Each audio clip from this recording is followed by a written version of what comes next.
اللہ کی ایک صفت ہے صفت بصر، دیکھنا۔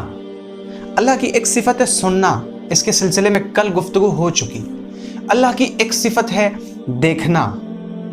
اللہ کی جو یہ صفت ہے نا دیکھنا، اس کا مطلب یہ ہے کہ اللہ رب العزت ہر چیز کو ہر وقت، وہ چیز جس جگہ میں بھی ہو، جس حال میں بھی ہو، ہر وقت وہ دیکھ رہا ہے۔ اللہ تعالیٰ قرآن میں فرماتا ہے لا تدرکہ الابصار، یہ نگاہیں اسے دیکھ نہیں سکتی، اس کا ادراک نہیں کر سکتی۔ وہو یدرک الابصار، لیکن وہ نگاہوں کو دیکھتا رہتا ہے۔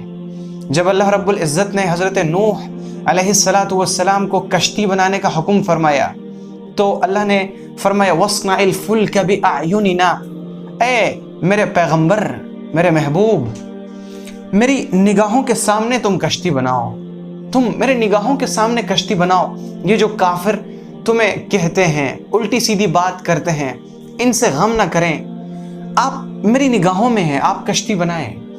اللہ نے اپنے حبیب پیغمبر محمد صلی اللہ علیہ وسلم کو فرمایا وَاصْبِرْ لِحُكْمِ رَبِّكَ فَإِنَّكَ بِأَعْيُنِنَا، آپ اپنے رب کے حکم پر جمے رہیے۔ کیوں؟ فَإِنَّكَ بِأَعْيُنِنَا، کیونکہ آپ ہماری نگاہوں میں ہیں۔ ہم جانتے ہیں وَلَقَدْ نَعْلَمُ أَنَّكَ يَضِيقُ صَدْرُكَ بِمَا يَقُولُونَ، ہم جانتے ہیں کہ ان کی باتوں سے آپ کا دل تنگ ہو جاتا ہے، آپ کا دل پریشان ہو جاتا ہے، آپ کے دل میں ایک اضطرابی کیفیت پیدا ہو جاتی ہے، یعنی آپ بہت دباؤ محسوس کرنے لگتے ہیں۔ لیکن ہم یہ سب کچھ جانتے ہیں، آپ اپنے رب کے حکم پر جمے رہیے۔ کیوں؟ فَإِنَّكَ بِأَعْيُنِنَا، آپ ہماری نگاہوں میں ہیں۔ تو ہم سب، دنیا کی تمام مخلوقات، یہ پوری کائنات، اور اس کائنات کی چھوٹی سی چھوٹی چیز ہو، ذرہ سے لے کر بڑے بڑے سیارے اور بڑی بڑی گلیکسیز، یہ سب کچھ اللہ کی نگاہوں میں ہے۔ ہر وقت اللہ تعالیٰ ہر چیز کو دیکھتا ہے۔ یہ ہے اللہ رب العزت کی صفت بصر کا مطلب، کہ اللہ دیکھتا ہے، اس کا مطلب یہ ہے۔ اور اس میں جو شریک ٹھہرایا جاتا ہے وہ اس طرح کہ اگر کوئی شخص یہ سمجھے کہ دیکھتا تو اللہ بھی ہے، لیکن جو فلاں صاحب ہیں جو اپنی قبر میں ہیں وہ بھی دیکھتے ہیں، وہ بھی دیکھتے ہیں کہ ہم یہاں کس حال میں ہیں، یا جو فلاں پیغمبر ہیں وہ دیکھتے ہیں کہ ہم لوگ یہاں کس حال میں ہیں، یا جو فلاں رسول ہیں وہ دیکھتے ہیں کہ ہم لوگ کس حالت میں ہیں۔ یہ ہے اللہ کی صفت بصر میں شریک ٹھہرانا۔ اور آپ جانتے ہیں کہ اللہ نے خود فرمایا، حدیث قدسی ہے، انا اغنى الشرکاء عن الشرک، کہ میں تمام شریکوں میں سب سے زیادہ بے نیاز ہوں، مجھے کسی شریک کی، کسی ہمسر کی کوئی ضرورت نہیں ہے۔ اللہ رب العزت شریک سے بری ہے۔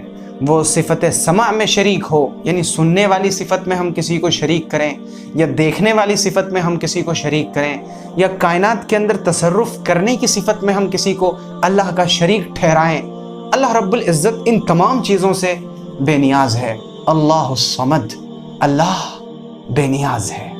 اسی طرح ہر مسلمان کا یہ عقیدہ ہونا چاہیے کہ حکم جو چلے گا وہ صرف اللہ کا چلے گا، فیصلہ جو مانا جائے گا وہ اللہ کا مانا جائے گا۔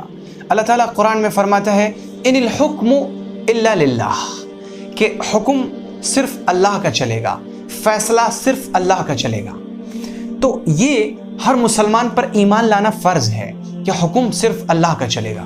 اب اگر کوئی شخص ایسا کرے کہ وہ اللہ کے حکم پر کسی اور کے حکم کو فضیلت دے دے کہ نہیں، میں اللہ کا حکم نہیں مانوں گا، میں فلاں صاحب کے حکم کو مانوں گا، یعنی اللہ کا حکم چھوڑ کر کسی اور کا حکم ماننے لگے، یہ بھی شرک ہے۔ لیکن شاید ہم اس چیز کو اس طرح سے نہیں سمجھتے کہ یہ بھی شرک ہے، حالانکہ ہو رہا ہوتا ہے یہ بھی شرک۔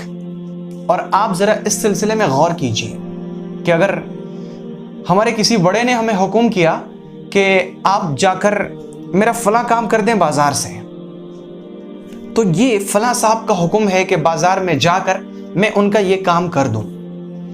درمیان میں نماز کا وقت آ گیا، اس وقت اللہ کا حکم یہ ہے کہ میں نماز ادا کروں۔ اب اس وقت اگر ہم نے